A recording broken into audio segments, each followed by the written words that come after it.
देश की संसद में बैठने वाले हर दल के सांसद आपस में मिलकर अपना वेतन भत्ता बढ़ाने का फैसला भी कर लेते हैं। देश के सांसदों का वेतन अब 24% बढ़ गया है। मौजूदा सांसदों को अब 1,24,000 रुपए हर महीने मिलेगा। पहले उन्हें 1 लाख रुपए प्रति महीना मिलते थे। संसदीय क्षेत्र भत्ता अब 84,000 रुपए महीना हो चुका है, जो पहले 70,000 हर महीने मिलता था। इसी तरह दैनिक भत्ता 2,000 रुपए से बढ़ाकर 2,500 रुपए कर दिया गया है। पूर्व सांसदों की पेंशन भी बढ़ाई गई है।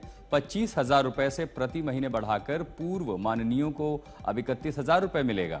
5 साल से ज्यादा समय तक सांसद रहे सदस्यों को हर साल के लिए जो एक्स्ट्रा पेंशन मिलता था, वो भी 2,000 रुपए प्रति माह से बढ़ाकर 2,500 रुपए हर महीने कर दिया गया है।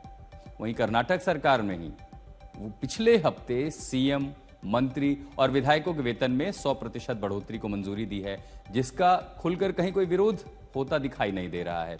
देश में सांसद विधायक अपने अपने वेतन भत्ते और पेंशन को खुद ही आपस में मिलकर सदन में पास कर लेते हैं, लेकिन विदेशों में ऐसा नहीं होता। यानी कनाडा में हर साल जनप्रतिनिधियों की सैलरी तय होती है, लेकिन ये पिछले साल की महंगाई दर पर आधारित होती है, न कि खुद वो लोग अपना वेतन भत्ता पेंशन तय कर लेते हैं। ब्रिटेन में भी लगभग कुछ ऐसी ही व्यवस्था है।